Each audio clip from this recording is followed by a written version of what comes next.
My name is Lo, and I'm currently in Shepparton, Australia. I haven't made a video in a while, and that's because my life has been kind of crazy over the last few months, and that's actually what this video is about. So I am currently in Australia as what is called a working holiday maker. So I have visa number 462, the work and holiday visa, which means that I can travel and work anywhere in Australia for 1 year. There's another really similar visa called the working holiday visa, which is available to people of different nationalities. It just depends on which country you're from. If you get the working holiday visa or the work and holiday visa, but for all intents and purposes, they are essentially the same. And for both of these visas, you have the option to extend it for a second or even a third year if you do what's called specified work. So in order to get a second year visa, you have to do 3 months of specified work, and in order to get the third year visa, you have to do 6 months of specified work. Most people do farm work, whether that's planting or harvesting fruits and vegetables or working in some kind of packing shed, something that has to do with agriculture. You can also work in animal agriculture. You could work in mining, construction, and for my visa, there's also an option to work in hospitality in the northern half of the country.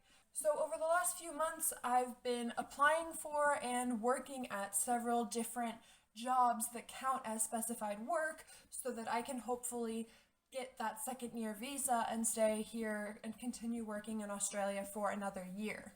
And let me tell you, it has been an experience. So because of coronavirus, my options were a little bit limited. There aren't as many jobs available. I wasn't able to travel to the north to work in hospitality. Also, because I'm a woman, most mining and construction jobs aren't really available to me. So really my only option was to find a farm in Victoria that I could work at. And when I finally did find one here in Shepparton, I was so excited to come here and work at a farm because, it's an interesting thing to work at a farm. Most people don't do that. So I was excited to see what it would be like and to just have this new experience. And all of that excitement was quickly drained from me. The guy that actually posted the advertisement online ended up not actually being a farmer himself, but he was just a landlord who would get people, specifically girls, to live in his extra guest house, and he would drive us to the actual workplace, the actual farm. And I don't even know where to start. Immediately I could tell that there was something a little bit off about this guy. Like right off the bat, he was way oversharing about his intestinal health and his family issues, and I kind of got bad vibes right off the bat. But because I had to get 3 months of work done and my window was quickly closing because I was stuck in Melbourne for so long, I really was just so desperate I had no other option. So even though I kind of could tell that he maybe wasn't the best, there was really nothing I could do. I had to take the job. And it really only went downhill from there. This guy would say the most racist stuff. Like most of the people we worked with and worked for were from India. And when he picked us up from work, he would mock their accents and say stuff about their character just based on the fact that they were Indian. He said a lot of really weird stuff about the White Australia policies, which was a set of policies in Australia that explicitly discriminated against anyone who wasn't white. He was really homophobic. At one point he literally told me that he thinks HIV was God's punishment to gay people. And the one other girl who was staying there with me told me about how he told her that he was kind of like a sugar daddy for a 17-year-old girl who gave him chlamydia or something. It was all just really weird, and that other girl and I were always uncomfortable. And I forgot to mention that we were literally paying $165 per week to sleep on mattresses on his floor.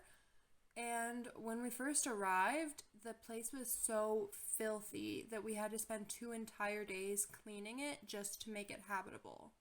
So after just a few weeks staying there, we started looking online for other places to move to, like other hostels or Airbnbs and stuff, and we did eventually find an Airbnb that we were going to move into. Now, when we first moved in, he had told us that we could stay there as long as we wanted and that we just had to give him a week notice when we were going to move out. So that's what we did, and it did not go well.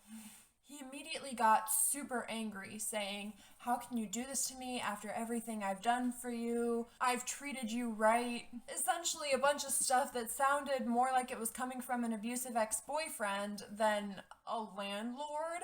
And then he told us that he was kicking us out the next morning, and we had 12 hours to pack up all our stuff and find a new place to stay for the next 7 days until we moved into that Airbnb, which was illegal for so many reasons.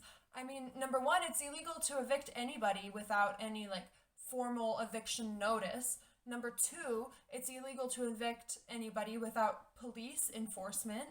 And number three, it's especially illegal to evict anybody during the coronavirus eviction moratorium. We did record it. We have video evidence of all of these conversations, every crazy thing he was saying, but I'm not going to share it here because I feel like that's illegal. Meanwhile, as all of this is happening with our landlord, our work situation is also not very great. The work we were actually doing was thinning kiwis, basically removing a bunch of kiwi buds so that the remaining ones had space to grow. And not only is it ridiculously tedious, but it was also very much underpaid. We would work full-time hours, like 7 a.m. to 4 p.m., 6 days a week, and our paychecks would be like $500, $600. So all around, this really wasn't a great situation. We eventually did find a new hostel to stay at, and then we moved into that Airbnb, and now I'm in a new place again. We also went through various different jobs, going from farm to farm. We spent some days thinning plums, thinning peaches, nectarines, some days picking cherries, a bunch of different stuff. Now I'm working at a packing shed where I'm getting paid the minimum wage of about $25 an hour. So I'm fine now, but we went through all of these jobs and all of these hostels and housing arrangements that were all just horrible. I mean, some of those farms that I was working at, we would be working 8 hours a day to provide food for other people who can afford it. Meanwhile, we're getting paid so little that we have issues affording food ourselves. There was one day that we spent thinning pears, and after 10 hours of work, I'm not kidding you, we each got $37. And I kept hearing that picking cherries was supposed to be really good pay, so I was super excited to pick cherries, and then turns out that first day that we were working from, I think 7 a.m. to about 2 p.m., we made about $50. Not to mention, a lot of our male bosses and coworkers would say just incredibly inappropriate things to us, commenting on our bodies, pretending to smack our asses, shit like that. It's just gross and uncomfortable and a horrible kind of environment. And as I've met other backpackers who have been also doing this 88 days business, I've noticed that a lot of people have the same issues. A lot of people are experiencing the same things, and I really just want to kind of share that and let people know what's happening here. And the scary thing is that all of this is completely legal. Now, the minimum wage in Australia is about $19.50 per hour, but there are a ton of loopholes that these farms use to get around that. What we experienced, the reason why we were making so little money, was because our farms were using piece rate pay instead of hourly pay. And basically how that works is that they pay you by how much you get done instead of by how long you work. So for every plot or tree that you thin, or for every bucket that you pick, you get a certain amount of money. Now, the problem is that they set these prices based on the people who have been working there for like 10 years. The people who are super experienced, who can go super quickly and will be making a lot of money. But for new people, for backpackers who are just doing it for a couple months, we're going to be making pennies. Some other loopholes that farms will use to scam their workers is that they'll make you work more than full-time hours, but then only actually pay you for the full time for about 40 hours a week, and then they consider the other 20 or so hours that you worked voluntary. Some farms will also tell you that accommodations are included, food is included, whatever, but then they actually take that out of your paycheck, so you're still paying for it.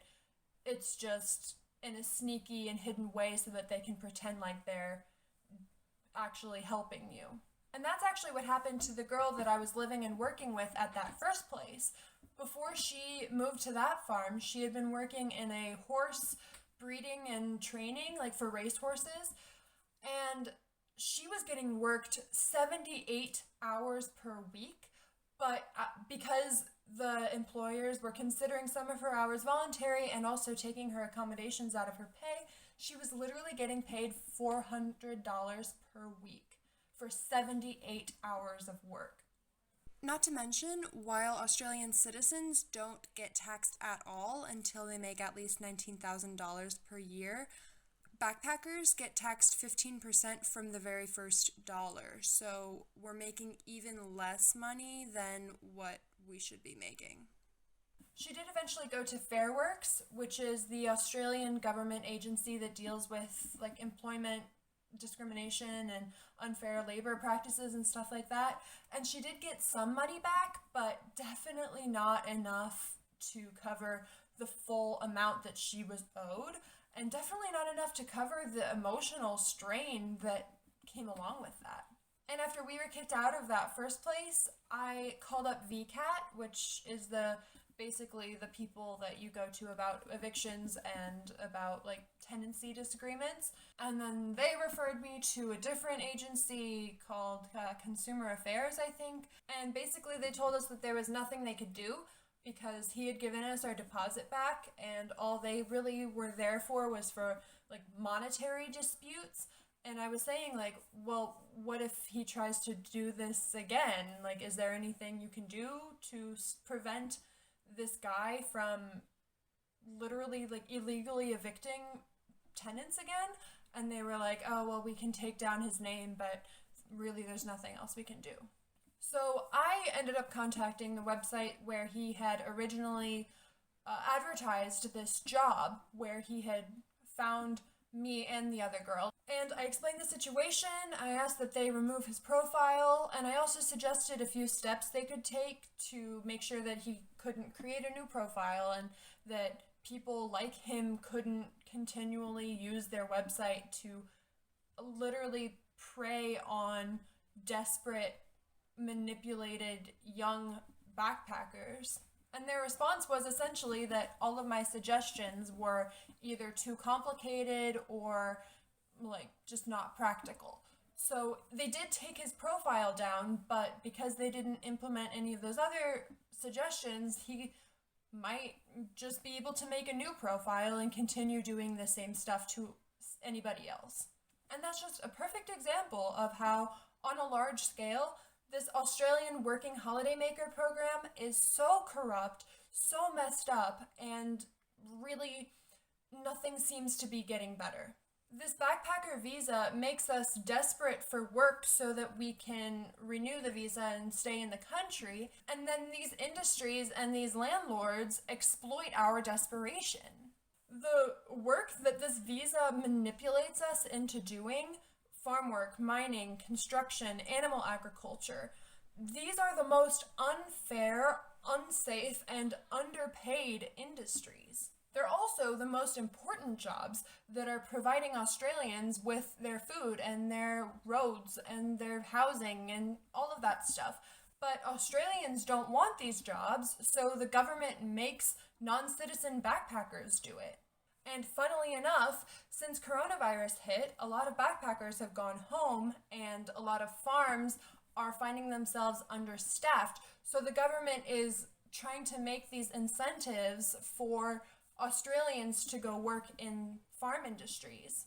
But maybe instead of creating all of these incentives to get people to work at farms, maybe they should just improve the labor laws and crack down on this exploitation so that these industries are actually decent places to work and people might be more willing to work in them. But I feel like a big part of the issue is that nobody even knows that this is happening. If you're not a backpacker, you have no reason to ever participate in these industries, so you never know what's going on in them, and neither the industries nor the government will ever be pressured to fix anything. And I want to be clear that I am not in any way opposed to hard work in and of itself. I mean, I'm currently working at a packing shed about 9 hours a day, 6 days a week, so I'm fine with working hard, but I'm not fine with being exploited by a government and underpaid by my employer. I can also anticipate some people responding and saying that, I'm not being forced into this. Nobody is making me do this farm work and get the second year visa. But that's not really the point. I mean, I'm incredibly lucky in that I'm only going to be working in this industry for 3 months and then I'm done. And if I really found it that horrible, I could just go back to the United States. I don't have to stay here. But I still wanted to make this video and share my experience and speak up on this topic because I know that not everyone is that lucky. Some people can't go back to their home countries, either because it's unsafe or because even this underpaid farm work is better than whatever options they would have there. And some people will have to work in these industries for more than 3 months, either because they don't speak English or because their degree from their home country doesn't count for anything in Australia, or whatever reason. And at the end of the day, no matter who you are or where you come from or where you currently are, I don't think anybody should be treated like this. And I don't think any decent government that actually cares about people should be exploiting visitors into what essentially amounts to slave labor. But despite everything that I've said, I do truly believe that it's possible to transform this working holidaymaker program into something that's a lot more fair and a lot better for everyone involved. And I'm going to make a follow-up video sharing some of my ideas of what that program might look like and some steps that we could take to get there. Thank you for watching this video and listening to my story about farm work in Australia. I would love to hear your thoughts. If you have also been a backpacker in Australia and have experienced similar things, please share it. And also please share any ideas that you might have about how to make this program better, because I love Australia and I want to spend more time here, but not like this.